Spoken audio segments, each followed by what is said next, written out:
Rony. Ele tá na sede do Corinthians, porque amanhã tem timão em campo, né, Silver? Como é que tá por aí? Quem deve ser escalado contra o Vasco? Tudo bem aí, Michele? Estou acompanhando o programa, conversando com os sócios aqui do Corinthians. Estamos debaixo da marquise, porque chegou a frente fria, tá chovendo para os lados do Tatuapé. E a recepção aqui dos corintianos na sede social do Timão sempre muito calorosa com a gente. Estava conversando com o Fernando Vanner, que é historiador aqui, a respeito também da formação do torcedor do São Paulo ao longo da história, que é o tema do meu TCC.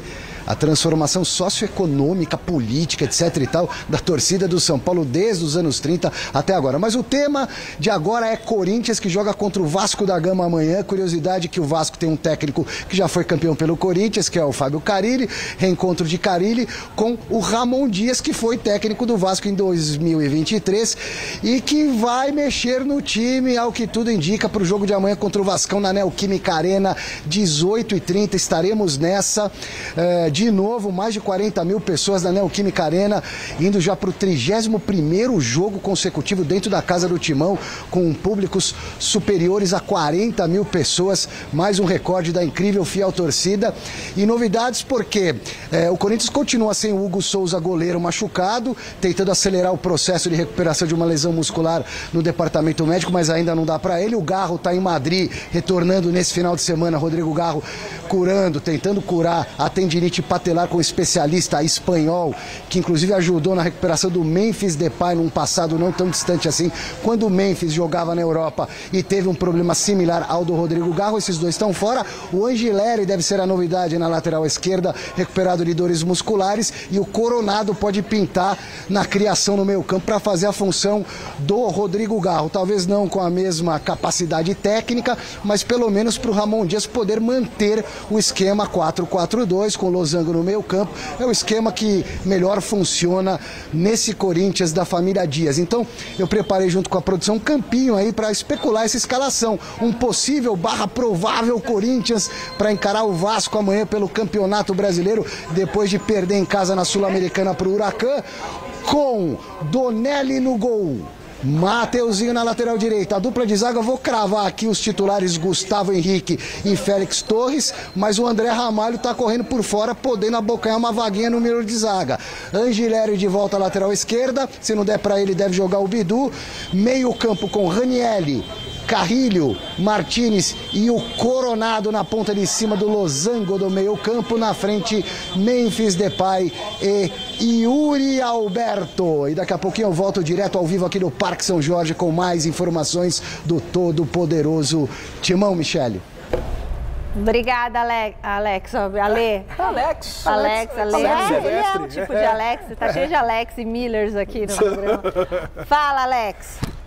O Corinthians tem alguns problemas aí, conforme informou o Alexandre Silvestre. Quero ver o Coronado. Então, acho que o Coronado tem que jogar, embora o Ramon Dias tenha dito, na minha opinião, uma bobagem muito grande na última coletiva, dizendo que o Coronado seria o substituto do Memphis e não do Garro.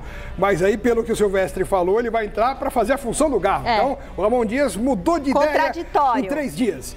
Mas, de qualquer maneira, tem que colocar o Coronado, que tecnicamente é muito bom, recuperou-se de uma lesão e é um cara importante na ausência do Garro. Quando o Garro não pôde jogar no ano passado, em outros jogos, até no começo desse ano, o Coronado estava dando conta do recado. Estava jogando bem, era o melhor em campo em muitas oportunidades.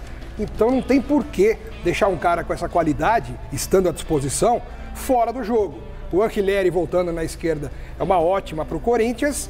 E o Vasco é o maior freguês da história do Corinthians. Acho que não ganha aqui há 400 mil anos. Então, o Corinthians é muito Zé favorito. Vai chorar. Não, mas é verdade. Não, mas essa é verdade, eu até comentar isso, exatamente. Coitado, isso. Zé. O Vasco é muito freguês do Corinthians e acredito que o Corinthians vai vencer o Vasco uns 2-0, 3-1 aqui na Neoquímica Arena. Acho que o diretor nem fez palpitômetro. Não, hoje não tem, mas eu acho que vai ser por aí, viu? Palpite informal. Palpite informal. E em relação ao Ramon, ele, desde a época que ele era treinador do Vasco, ele tem muita dificuldade quando ele precisa substituir os jogadores.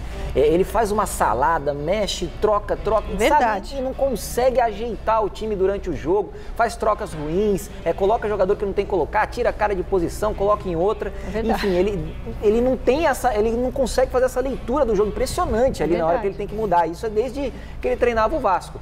Agora, o Coronado, eu tô com o Alex nessa, pelo amor de Deus, ele é substituto do Garro. Lógico, imagina. E se o Garro não puder jogar, não pode jogar, claro, eu colocaria o Coronado também. Não entendo que ele seja substituto do Memphis. Acho que o Romero é muito mais substituto do Memphis do que o Coronado com o Garro. E acho que o Coronado, jogando ali, pode fazer um bom papel, especialmente nesse jogo que o Corinthians hoje está num patamar acima do Vasco. Ele volta contra um adversário teoricamente mais fraco e pode desempenhar muito bem seu futebol.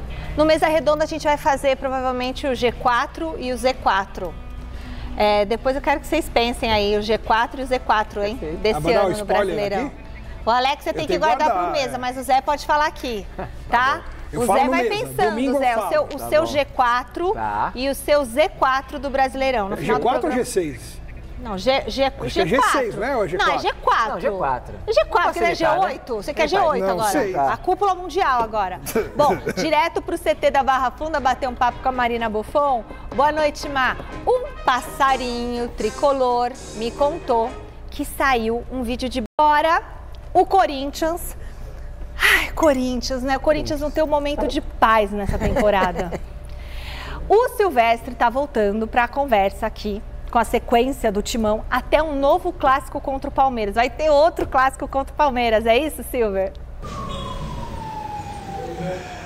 Exatamente, reencontro de finalistas do Campeonato Paulista 2025.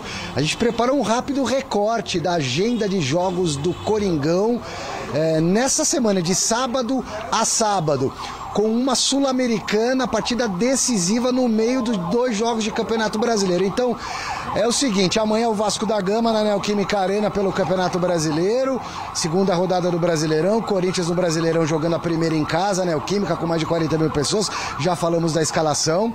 Aí na terça da semana que vem, o Corinthians vai até a Colômbia encarar o América de Cali, jogo mega importante porque o Corinthians não pode perder de jeito algum, porque o América ganhou na estreia fora no Uruguai, se ganha do Corinthians, abre uma diferença grande, já num tiro curto de fase de grupos da Sul-Americana, lembrando que só o campeão do grupo vai direto para a fase de oitavas de final da Sula, então o Corinthians tem no mínimo que arrancar um empate fora. Na terça-feira que vem, casa cheia, torcida fanática, América de Cali não é um time bobo. E no sábado seguinte, não amanhã, no outro, mais um derby pelo Brasileirão, primeiro turno, como não vai dar para jogar no Allianz Parque, mando do Palmeiras, o clássico Palmeiras e Corinthians será em Barueri. Esses os 3 próximos jogos do Corinthians na temporada, Michele. Show, Silver. Vamos pôr na tela lá para os meninos comentarem estão os próximos jogos do Corinthians. Você vê, né? O que uma vitória faz? O Ramon tava balançando no cargo, aí foi só ganhar do Palmeiras, que já respirou, já tá... Né? Olha lá, vai ter Corinthians e a sequência, Corinthians e Vasco amanhã, né? Vocês vão ver tudo sobre esse jogo domingo no Mesa Redonda. Aí depois enfrenta na terça-feira o América de Cali, ó, parada dura aí. E depois, pela Sul-Americana, né? E depois tem o Palmeiras já, gente. De novo, já pega o Palmeiras. Só que é em Barueri, né? Então fica um pouco mais neutro o negócio. E aí? Um caminho aí que o Corinthians tem, eu acho que o jogo de amanhã não é tão difícil, desculpa, José Paz, mas é a minha opinião, eu acho que o Corinthians deve ganhar esse jogo aí com uma certa e relativa tranquilidade. 2-0. Por aí, 2-0, eu acho que é por aí, 3-1, imagina alguma coisa nesse sentido. Agora depois a Sul-Americana é aquela coisa, né, do acesso negado, né? Que é difícil. Alex. Não, mas é difícil pro Corinthians. É difícil pro Corinthians jogar. Até o Memphis não joga competição internacional pelo Corinthians. Então. Não sei o que acontece. Escuta buenas noites lá do juiz. Nossa. É verdade. É melhor eles usarem aqueles tampões. Isso. Então, e é fora de casa, né? O Corinthians perdeu em casa o primeiro jogo da Sul-Americana e só se classifica um direto. Então, assim, se você quiser compensar ainda, ter alguma chance, tem que ganhar esse jogo. E depois é o Palmeiras que tá com o Corinthians atravessado na goela, né? E aí Barueri? Vai ser parada dura. E a depender desse jogo aí contra o América, o Corinthians pode se perder não vai ter somado nenhum ponto na competição, o América já vai a 6, o Huracan pode ir a 6, pode complicar completamente a história do Corinthians na Sul-Americana, uma competição completamente palpável para o Corinthians vencer. Vencer e conseguir já uma vaga na Libertadores do ano que vem. Eu diria que é uma das principais, se não a principal competição para o Corinthians agora. Você não pode, lógico, largar o brasileiro, porque depois time grande quando tá lá embaixo vai ter é Copa mais do complicado. Brasil também. Não, tem a Copa do Brasil, Sim, mas a paralelo, mais palpável de vencer, eu acho que é a Sul-Americana. Os adversários da Copa do Brasil são muito mais difíceis do que da Sul-Americana. Porque você tem os adversários da Libertadores, outros adversários fortes, como por exemplo o Atlético Mineiro, que é um adversário muito bom, muito forte, que não está, por exemplo, disputando com o Corinthians, vai estar disputando a Copa do Brasil com o Corinthians. Então, assim, é a Sul-Americana. É fazer um bom papel no Brasileiro e tentar um título na Sul-Americana. E esse jogo aí pode complicar completamente o caminho do Corinthians nesse sonho de ser campeão da Sul-Americana. Essa partida com o Vasco, eu entendo que é uma partida de retomada de confiança por pegar um adversário fraco e depois, dependendo de como vai chegar nesse jogo do Palmeiras, pode chegar sonhando sim com um bom resultado diante do Palmeiras. Só que é aquilo, passa por esse jogo contra o América, que é de suma importância agora nessa caminhada aí. Tem mais São Paulo por aqui, Marina fechando no... Analisar a situação do Thales Magno, porque o Corinthians anunciou oficialmente a renovação de contrato, a extensão do contrato de empréstimo junto ao New York City, e diferentemente do que tínhamos, de que ele estenderia esse contrato por mais um ano, ou seja, até a metade de 2026, esse contrato agora está estendido até o fim de 2025, ou seja, apenas até o final do ano.